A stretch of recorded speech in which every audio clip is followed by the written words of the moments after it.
Hello everyone, and welcome to the problem solving for April 1st. Only one problem in the assigned reading today, and this is to do with kinetic energy, the energy of motion. In this particular case, we're using a cricket ball with a mass of 160 grams. That's typically bowled, much like pitching in baseball in some ways, at speeds of 135 kilometers per hour. And so based on those two things, the mass and the velocity of the ball, we should be able to figure out the kinetic energy the cricket ball has, and we're being asked to do that in joules and then throwing in the conversion factor to calories afterwards. Now, joules have a very specific definition. Joules are derived units, and so if we take a look at our definition of a joule as a derived unit, in other words, as a combination of base units in the SI system, we see that 1 joule is 1 kilogram meter squared per second squared. That's very important for us because that's telling us something very interesting and useful about the information that we have and what kind of units we need it to be in. Our mass is 160 grams, but if we want to connect this to energy in joules, we're going to need to convert that mass to kilograms.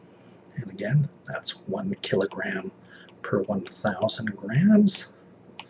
And so that's going to give us 0.160 kilograms. And of course, that's because grams and grams cancel out in both cases here.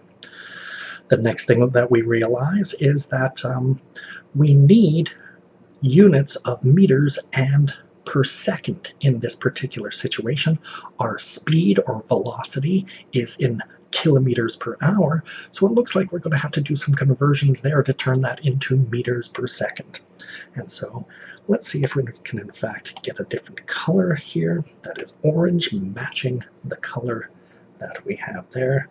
We see that the velocity is going to have to be our 135 kilometers per hour that we've got here, and we're effectively going to use 2 different conversion factors to get this done. Of course, that first conversion factor is the idea that we have 1,000 meters per 1 kilometer, and the fact that 1 hour is 3,600 seconds. Now, of course, you could break that into 1 hour is 60 minutes, and then 60 minutes or 1 minute includes 60 seconds. That's how we effectively get that. And what we're going to see is kilometers cancels out kilometers, hour cancels out hour, and what we're going to be left with is the remaining units of meters per second. That's exactly what we're looking for here. Of course, I need my calculator to solve all of this, so let's do that. Calculator. And again, just checking my numbers. 135. So yeah, that's 135 kilometers an hour. There's the multiply by 1,000 meters per kilometer. There's the division by 3,600 seconds in an hour. And we see that's 37.5 meters per second.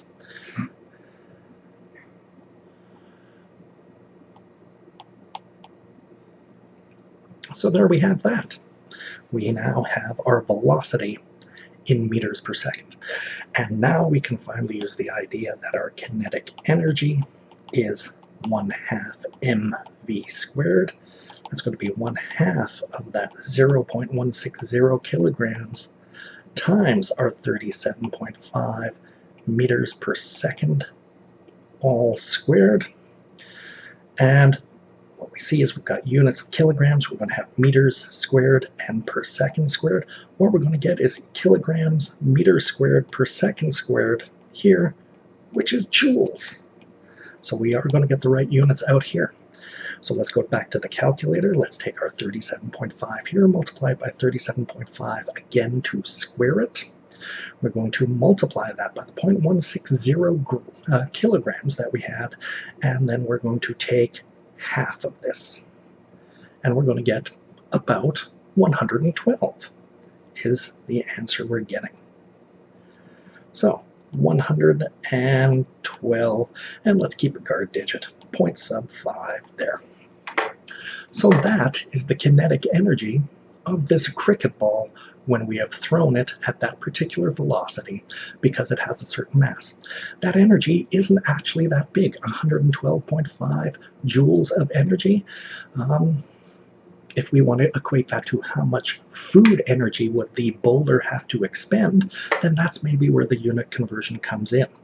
So if I want to take that energy of 112.5 joules, and I go back and I realize that 1 calorie is 4.184 joules, and it turns out this conversion factor is an exact conversion factor, which means I'm going to be able to have exactly the same number of sig figs as the energy data in joules, which is going to be 3.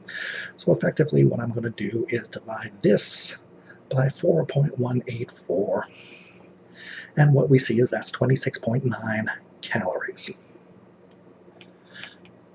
And again, much like pressure, much like distances, much like weights, there are many, many different units for energy. In fact, we saw that in table possibly 6.2 in the notes, or 6.1. There are some conversion factors there that are fairly common. So again, like anything else, we need to be able to convert when needed. So that's the question for today, April 1st. If you have any questions, be sure to drop into the office hours during what was normal lecture times in the Blue Jeans video conferencing software. And I hope to see you all very, very soon.